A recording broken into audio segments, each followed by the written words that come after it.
Zouami, partout, partout, partout. À travers Congo, l'Istanga pour la Rolanda Bisso, chaîne à Messang Kolobano, Matali, l'actualité politique à Boka Congo, l'Eni Congo et Zaiko Tambola.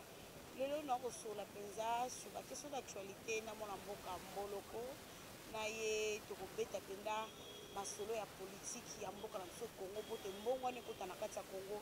Osola déjà mokola lelo lundi matata ponyo azaki auditionné na parquet général pembeni ya procureur de la République torosolola sur CENI jusqu'à présent compromis moko te zwami po te babisa penza président CENI oyo akosuccédé Corneille Nanga torosola penza matali Koffi Olomide malgré pardon na ye na première dame honoraire maman Olive Lembekasi moi makambo koloba maloba to sola sur la question d'actualité et le monde mon mboka mboloko na kelja ko pesa mbote na invité mbote maman communicatrice en tout cas toza bien ndenge tokutania vraiment toza malamu malgré moi bakokoso ya bitumba toza nango na mboka oyebi kaka mboka na biso ndenge ezotambola lelo na tongo tolamuki kaka omona mbula ebeti otala matangango esuki kaka na lemba ekomi limete te pour comprendre que toza na état de droit nde matata ke na parfait.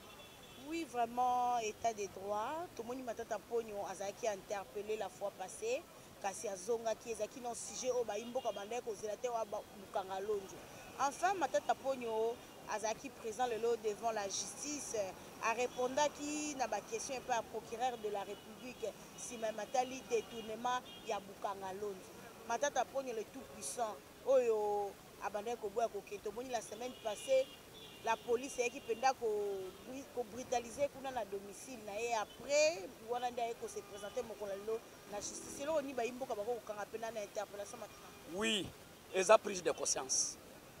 Bah il faut bailler que une seule personne ministre où il y a un sala détournement de fonds, il y a trésor public.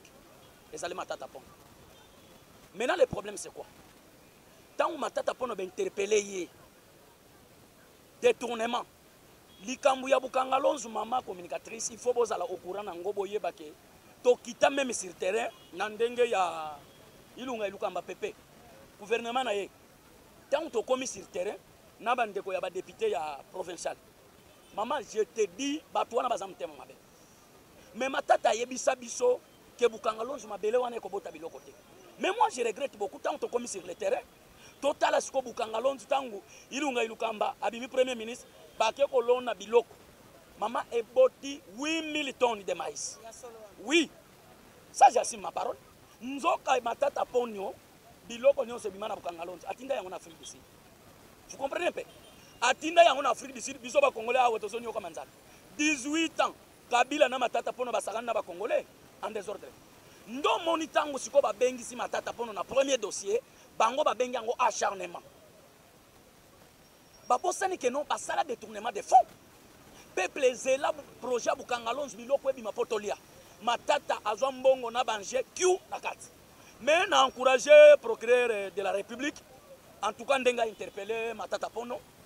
Yango mona qui intervient na uta ko sala samedi passé.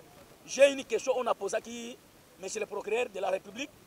Pourquoi tant au ministère public et bengi matata pono na justice? Mais je n'arrive pas à comprendre toyoka que matata a empoisonnement. Ça, c'est l'effet de Black avec les Congolais. Matata Ponya Baki la fois parce que quand on interpellé qui a dossier d'aération a constaté qu'il était empoisonné. Mais depuis longtemps, Matata Ponya a ferme. Pourquoi dénoncer que non, non, n'a pas empoisonnement? Maman, et ça fait au baso Black na peuple congolais. Ça veut dire biso menato comment va marcher pied na bango? Non. Mboka nini ekoki ko sanga état de droit. Yebaka ke soki lelo Congo baby. Et sali batouana basali 18 ans. Ils ont pillé des pays en désordre. Pe lelo ba komi ba riche. Engai na yo totelemi awa tozozanga memma ya komela. Vous comprenez un peu? Et puis les mêmes batouana basoya 2023 va affronter le sous-peuple congolais. C'est la médiocrité. Mais moi mboka mboloko na oki obeti olobili solo ya acharnement lelo to komona bayi ba IFCC ba Joseph Kabila Kabange ba ko interpeller pena ba état de droit oyo bozali ko prôner ezali lokwa neti bokozwa ngambo mosusu toki mama Olive lobi lelo justice ekomi sélective ceci ba ko pona kaka na ngambo ya Kabila bato basalaki na Kabila bango wana ka nde bakozala interpeller toyebi te état de droit ngo et kosalamaka na ngambo moko mpona ngambo na nupe ya UDPS bato mpe badétourna mosolo oyo IGF baniataki bakombola bango bazalaki mais lelo badeso ya bango elalaka bo pourquoi toujours oyo elobi mama Olive justice ya Congo komi sélective ekokenga na ngambo na bango nde bango nde mais il faut boyeba ke UDPS a géré mboka pendant combien d'années? Si aujourd'hui vous avez la biso UDPS, moi je regrette beaucoup parce que bato basali na mboko pendant 18 ans. Les alliés politiques en Nambe, Kazembe, Boyebi, a dirigé le pays pendant 18 ans. Et puis, Bato Bassali, article 16 de notre constitution. Crime contre l'humanité, impunité, violation. Est-ce que ça, à l'époque, il y a l'IDPS? Nous, l'IDPS, nous avons le pouvoir pendant 2 ans. Regardez un peu l'action au Sali pendant 2 ans. Gratuité. Le lobe enseignant à Bazumou Solo, il y a retraite $2500. Mais il faut qu'on commise à chef de l'État Fatih Béton. Au moment où il y a que Félix Azama Beza Bandoki, il y a un Congolais Bazonga, Batalasima Bazonga Bat. Parce qu'aujourd'hui, ce qui Kabila avant d'aller sur Namboko, maman, si tu commandes d'esclaves. Lélo Olive a tellement la justice. Est-ce qu'à l'époque, il y a Kabila? Justice est Zalaki. L'époque, il y a Kabila et Zalaki, Boma Congolais, Yiban Bonga Trésor public, violer les Congolais, Salanion surtout, mais pouvoir à Kabila qu'on négligé. Kingaka te koma ki loko l'église bazo fouke me la Yesu. Yesu wana c'est Kabila. Mais oui, jusqu'aujourd'hui maman communicatrice, moi je n'attaque personne, mais nazo attaquer système ya bateau. Qui est maman Olive dans ce pays? Première dame honorée. Ah maman, il faut parler de maman Denise parce que c'est une femme oyaza azoko se comporter bien na ba Congolais. Le lobe artiste o bango ba poisonna. Mais grâce maintenant na maman Denise a su bango banda ko pesa bango médicament fait. Vous comprenez un peu? Et ça la réalité au ba Congolais tozo vivre. Lelo Olive abima lo balikamba justice. Est-ce que Kalawana atikala ko pesa kabila conseil que lipa ba Congolais balia? Est-ce que atikala ça ta interview mo na TV que non? Ye bango ba Congolais ki biso compagnie na bango Thomson pour nuire les Congolais. Et puis to souffrir. Et aujourd'hui, vous parlez de Fatih Béton. L'UDPS a fait 2 ans à pouvoir. On ne peut pas blaguer avec l'UDPS. Parce que Bissot a qui pouvoir, première chose, l'état de droit, démocratie, le peuple d'abord. Vous comprenez un peu?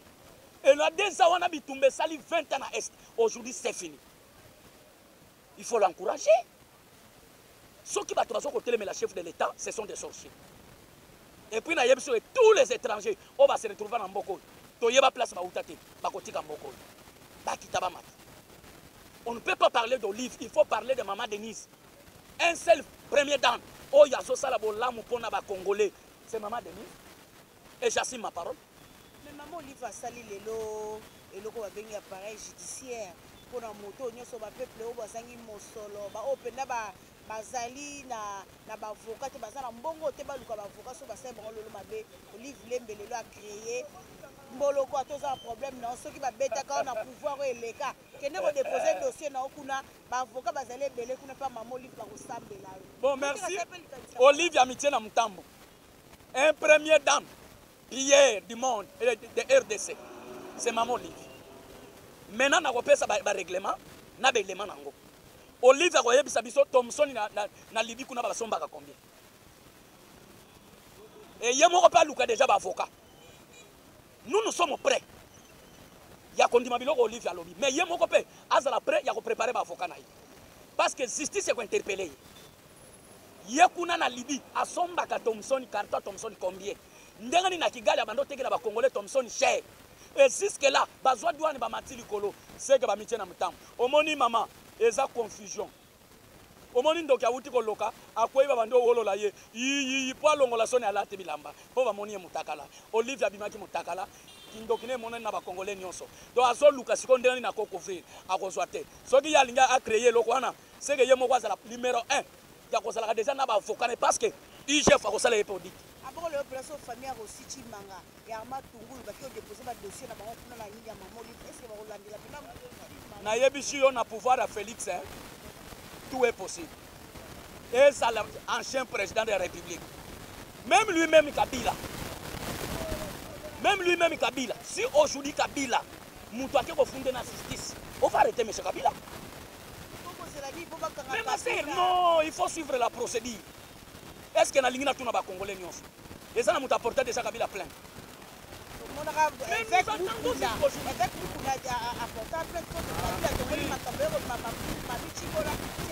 évêque d'autre part il a raison mais place à quelqu'un porter Kabila plein. Et ça la pour wanate.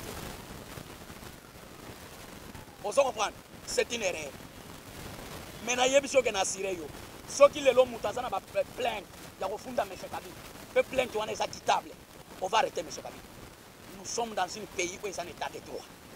Le dossier à Mamoli na Kofiolomide na propos Kofiolomide o alobaki na tina Mamoli tomoni Kofiolomide akomi menacé bientôt bakoexamine Mamoli bana 56 avocats oyo bakoki en France po basambaka na diffamation oyo Kofiolomide akosala envie ya première dame honoraire Mamoli moko olobaki na likambo wana bazalaki mpe moko oyo apuyaki pouvoir oyo euti kole Kofi aza mbriere Kofi aza mbriere na lobi na yo Kofi awa uti koloba nini ke bila ya chef de l'état eza négatif ye moko nano aza demi Dakar aza demi Dakar donc aza de père et de mère Kofi aza demi Dakar na yebi so vérité et j'assume ma parole aza demi Dakar Kofi aza demi Dakar il faut ba congolais ba yeba tango bozo kumisaka mutu bobetele maboko parmi bato balakisa mitakala ya ba congolais na kisasa ba musicien mais Kofi aza na kati un aventurier Kofi o ya liembongo ya Kabila beta na kinga kati est-ce que lelo Kofi ba kokoma na rankini na Mama Olive Kofi abeta na kinga kati ba liembongo na Mama Olive ayembela Kabila lelo Kofi ayebisa biso ke bila ya chef de l'état Fati eza négatif et lui-même Kofi aza demi Dakar c'est la sorcellerie du sang toyeko comprendre que moment oyo bazobwaka liso Kabila te parce qu'alonga na pouvoir c'est regrettable mais toza kuna te wana etali Kofi na Kabila biso te donc bobo yango bokotela toza kuna te Kofi aza aventurier abandi ko manquer na chef de l'état Fati Beton ngape na yebisaki ye qui est Kofi dans ce pays un danseur oyo alakisi bana basi kolata mabe na lupango ya Kofi soki yoke nokuta bana basi mitakala seria kala ba vieux wemba ba beta ba musique ba mabilu système bandule moya calme moi ça lati kitoko vous comprenez un peu mais lelo Kofi grand impoli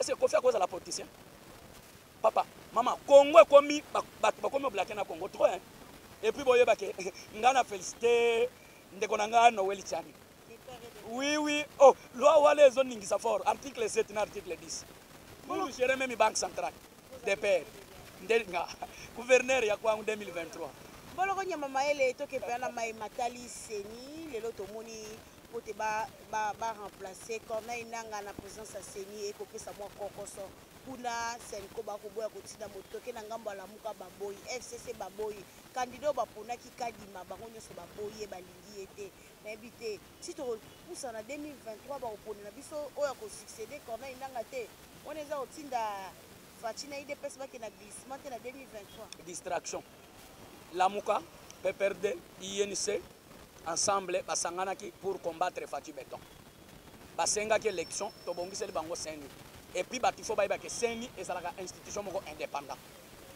état IDPS article 70 Kadima reste en fonction jusqu'à nouvelle installation du nouveau président ce n'est pas notre problème donc Kadima tikali président ya seni maman Totika tribalisme. Kadima c'est nos frères congolais. Pourquoi non? C'est un produit fabriqué dans l'IDPS. Non. Est-ce que Seni est dans une institution à l'IDPS? Seni. Et puis Kadima wana. Toye bien à l'IDPS. Maman, article 64. La démocratie, la majorité compte. Toke une élection. Bazalaki 8. Si personne va voter, Moutomoko Abimi. Mais nous sommes sur la démocratie. Si vous avez besoin, bango soki bazana besoin, ba comme en église catholique et comme en politique. Oui, bakene na ministre intérieur a identifié bango. Et puis pour le moment, makambu ya élection toko pesa ngol sous 5 côtés. Muto ko diriger biso élection ezali ministre intérieur. C'est point très. Parce que ça c'est l'effet de black avec les gens. Ambongo tango azui jeep abetela ba congolais masolote. Azui na mbongo. Ye moko pa linga mbongo. Mais lelo lui-même ambongo tango ayoki masolo ya seni ya kadima. Abimi na TV pas distraire ba congolais. C'est folie. Non. Non, non, non, non, non. Cardinal azalaka ba congolais nyonso mais ambongo akomi ko sala tribalisme. Lokanga yebisa yo. Awa ba koseli IDPS makambo. La muka ba sangani dimanche, la muka ba Fayulu, ba Tokabil. Ba kei ko sakase siège soki ya mbongo soki ya Chole. Est-ce que biso IDPS to sala marche à 6 personnes? Biso to kenaka mo bondo. On ne peut pas attaquer personnalité Yambongo. Biso tozo ko attaquer système Yambongo parce que azamu yibi. Au moins Yambongo azo distraire ba Congolais. Il faut to yeba ke biso ba Congolais to soutenir maintenant vision ya chef de l'État 2023 ba kitaba ma élection ezali. 2023 to kena glissement to kena élection ezali. 2006 biso to boya ke élection Kabila kendaki na Palu. Na Mbemba. Bakendaki élection. Soki pe lamuka boya élection 2023 biso to kokenda. Moi mboka mbolo ko tomo samson boke boke na suka émission na biso to ke na nous na gouvernement Sama Lukonde ba uti ko fêter 100 jours na bango bilan nini o ko pesa na gouvernement Sama Lukonde depuis ba prometteur biso ke biloko ko kita kino lelo to mona biso biloko pe kiti na ngote na bité gouvernement ezaka pour ko nuire peuple congolais ou bien penza ko remplir na ba besoin ya ba congolais. Est-ce que maman communicatrice botambola ka pe même na Kisasa limbisanga ozakinoise? Parce qu'il faut que tambola rapena na kin bozu ba image. Bino bozolo belaka Kisasa. Mais ce qu'on a est lobby que Fatia longa na pouvoir ba ko beta. Mais landat. 100 jours ya Sama Lukonde chef du gouvernement. Michel. Hein, gouvernement ba jeune hein. Tala ba père on a ba diriger pendant 18 ans. Ba tumbi mboka en désordre. Mais jeune 40 ans. Hein? Camarade opena na linga mingi c'est Sama Lukonde. Charisme kanda loba pam pambate. Humble, ferme. Vous comprenez un peu? Na 100 jours, il y a Sama Lukonde, Kenge. Le lobby tumana STC. Na 100 jours, il y a Sama Lukonde, Kenge. Enseignant ba ke retraite, bazo gagner en chaque $2,500. Na 100 jours, il y a Sama Lukonde, Kenge. Le lobby bazo réhabilité banzela combien na capital? À part capital, na 100 jours, il y a Sama Lukonde, Kenge. Nzili bracelet bazalaki na couranté. De l'eau courait vendre en désordre. Il faut monter à marque, on a tombé télé ma boque. Donc il y a eu des avancées. Oui. Et puis pour le moment, on a que fake. Nos opérateurs économiques sont rangés déjà. Mais fake, on a bazar. Non, non, non, bazar tétité. Il faut suivre la procédure. Vous savez, nous les Congolais, hein, tous les Kamaloba rapide, il y a Koloba. Mais tu maîtrises la ville, tu l'as. Même quand tu es journaliste, bino, il faut faire une analyse. Il y a Mituna. Pourquoi maman a attaqué yo telimbisanga? Nazo attaqué système hein, bato ba kena kolia mbongo ya Katumbi hein. O ba lia mbongo ya Moïse. INPCP pexi ba ko ba poison yo bi poison te. Ba journaliste o ba lia mbongo wana. Katumbi a tia mbongo poison, soki bozo landa mbongo. Pokosile. Bon, c'est quoi le problème c'est quoi?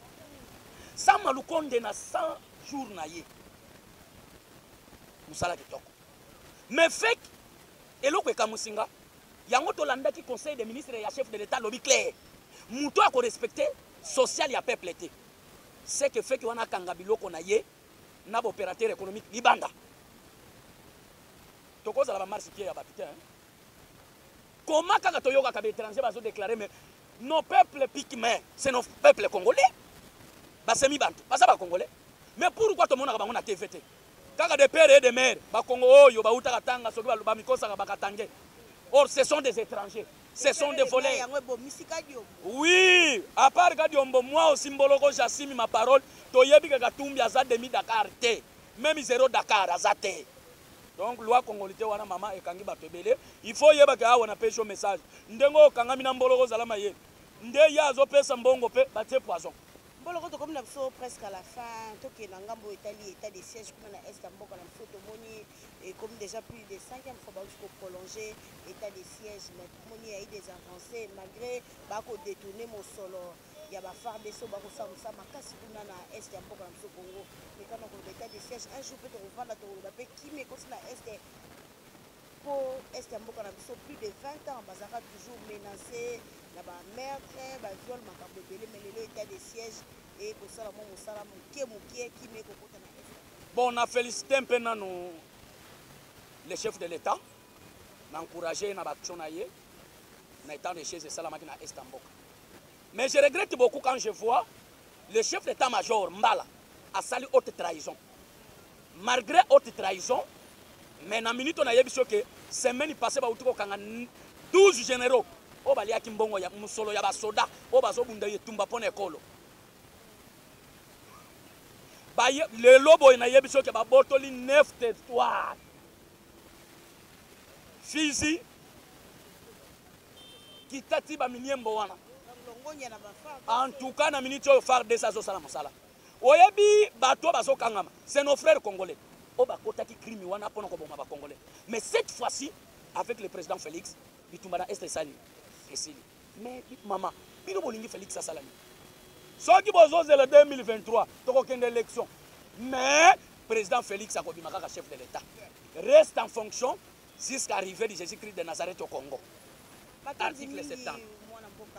Mboloko to comme na suka émission na biso message ko lancer na baimboka bakolando partout dans le monde entier espoir nini congolo azali na Singapour na Angola akokotia penda pona mboka bon nako yebisa bandeko na biso ba diaspora bazali banda mboka ezala banani bolanda ka biso botia kimia awa social ya peuple congolais sokota fatina 2023 ba congolais bango moko bakoloba zonga lisu na pouvoir et puis na sire bino boyeba ke eloko moko na lingina bosana monsieur le gouverneur Jantini Ngobila.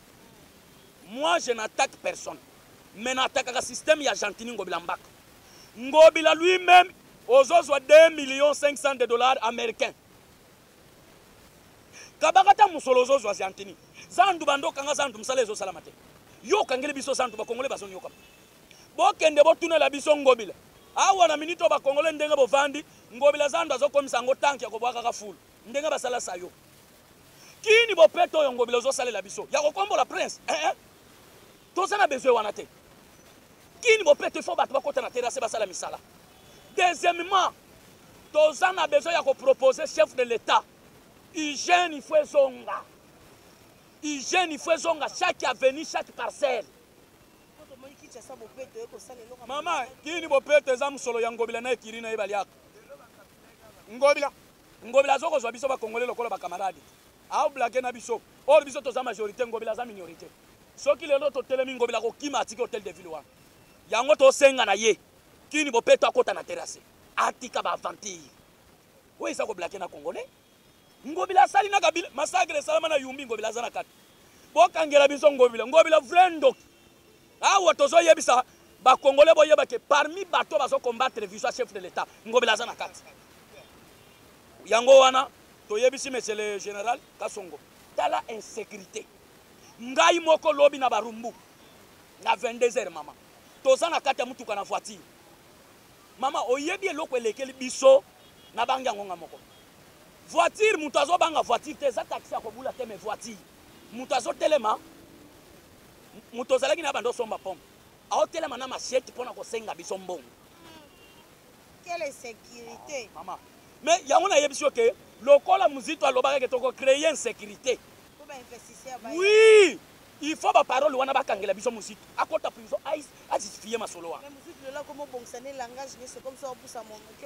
na yebisi ndeko wana na yebisi mon cher total député to pesa muto ata 20 000 faut biso to bika la démocratie c'est comme ça ngape na sauver parce que nazana pétrogène na yebisi masa wana natali muto angwa zana badiri erni to kende 0 heure oyo pe couvre-feu masa olingini oh nazanzala botu na ngabongo oh bino bato kisegeli bolia place na yako comprendre que bato yo bakabiliste bazotindaka pona ko treze biso bangoye mais tant to pesie 3000 to kangi photo to ko landela mutu na bako kanga yango to sengi na général Kasongo couvre-feu e komi copie ya ba policier ya ko kanga bana moto na ba couple lobi ngai moko na magasin kitambo tant to longwe na tozo matana barumbu to komi na magasin ziste na kitambo wana mama webi ba policier bakangi bana moto na bato akashine na butu kasi ne komi kope ba policier eza blague ya ko blaguer na ba congolais yango moni tozo senga état de droit yo pe général Kasongo kanyama ka CCP ba policier bazo kende oko kende toza na état de droit. Merci maman nangai na pesho matondi mingi ndenge pe na moni yo en tout cas yebisa bande comme ça ba journaliste mikolo moi santé za bien te nazo zo ma médicament yango moni nazolo ba malende o yebi ndenge nazala.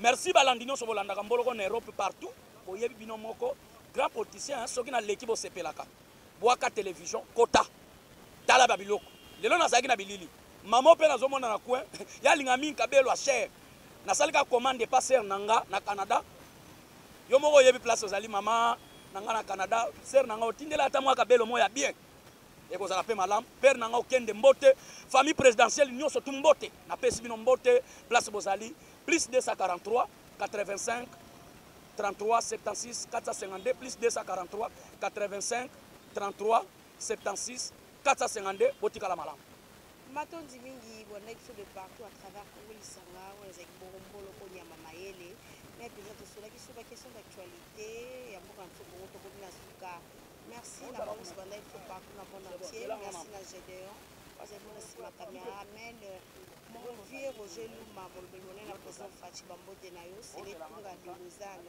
papa Jean Compaoré depuis Belgique na peso Bambote mingi JBB papa social Ozalazala na pesi mbote na les grands coiffeurs ciseaux d'or la Lydia Zola là nous sommes en zone de Tokutani na Mozambique.